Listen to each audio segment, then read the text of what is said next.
वडोदरा के कमाटी बाग में गायकवाड़ी शासन का एक छोटा सा ब्रिज मौजूद है, जहां से ज़ू में से शेर और बाघ के पिंजरे तक जा सकते हैं। हालांकि मोरबी की दुर्घटना के बाद इस ब्रिज को बंद करवा दिया गया है।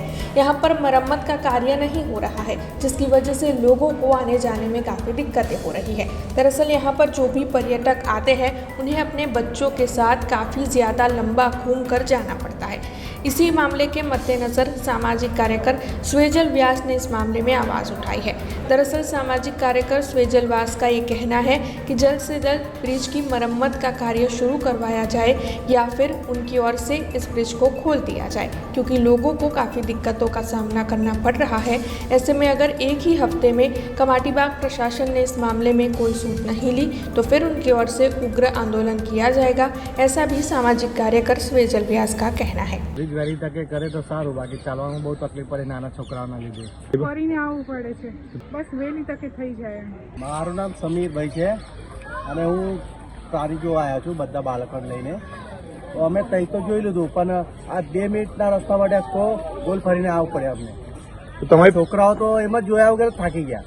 એમને કહીશ કે આ જે બી કામ ચાલે છે જલ્દીમાં જલ્દી કરો, એટલે છોકરાઓ જે બી દૂર દૂરથી જોવા આવે છે એમને જોવા માટે સહેલું થાય. બધું વડોદરા શહેરમાં જે કમાટી બાગ આપણું આવેલું છે, મહારાજા સયાજીરાવ ગાયકવાડના જે સદીઓ પહેલા બનેલું આખું જે ગાર્ડન છે, એમાં જે બ્રિજ છે વિશ્વામિત્રી નદીની ઉપરનો, જે ગાર્ડનની અંદર આવે, જે પ્રાણી સંગ્રહાલયમાં પશુ પક્ષી અને વાઘસીવાળા એ ઝોનને જોઈન્ટ કરતું જે પુલ છે, જે ઐતિહાસિક પુલ છે, જે વર્ષો જૂનો છે, એના પર રેગ્યુલર રોજ 5000થી વધારે લોકો જ્યારે કમાટી બાગને વિઝિટ કરતા હોય ત્યારે એ બંધ રાખવામાં આવે છે ખાસા ટાઈમથી, અને કોઈ પણ રીઝન વગર. આજે કોઈ ભારદારી વાહન નથી જતું.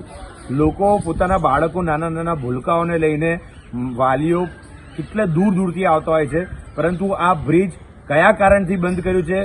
જો એને બંધ કર્યું હોય તો રિપેર કેમ નથી કરતા? જો આ બ્રિજ રિપેર થાય એમ ના હોય તો બાજુમાં બીજો બ્રિજ મૂકો, પરંતુ આ નિવારણ લાવો. રોજના 5000 લોકો હેરાન થાય છે. આખું ગોલ ફરીને આવવાનું, 1.5-2 કિલોમીટર ફરીને આવવાનું, એ અત્યંત લોકોને માનસિક રીતે પણ હેરાન કરે છે. તમામ લોકો દૂર દૂરથી આવે છે ને એ સ્પેશિયલ કંટાળી જાય છે, પ્રશાસનને ગાળો આપે છે. જેથી રિક્વેસ્ટ કરીએ છીએ આ તંત્રમાં બેઠેલા લોકો કે જે ખુરશીમાં એસી ટેબલ પર ઘરની અંદર તો પોતાની આ ઓફિસોમાં તો બેસે છે, એમને વિનંતી છે કે આ બ્રિજ વહેલી તકે ચાલુ કરો. જો આ બ્રિજ અઠવાડિયાની અંદર જો આનું કોઈ કામગીરી ચાલુ નહીં થાય તો આના માટે ઉગ્ર આંદોલન થશે, સહી ઝુંબેશ થશે. આખા શહેરને અમે ભેગા કરીશું, કારણ કે આ નાના નાના આવા બાળકો આવે છે દૂર દૂરથી, કંટાળી જાય છે, થાકી જાય છે. આ એક રિક્વેસ્ટ છે પ્રશાસનને અમારા તરફથી, અને આના પર જો कोई पण पगलू नहीं भराए तो हमें एक्शन लईશું. हमसे जुड़े रहने के लिए हमारे YouTube चैनल को सब्सक्राइब करें और नई वीडियो की नोटिफिकेशन के लिए बेल आइकॉन को दबाएं.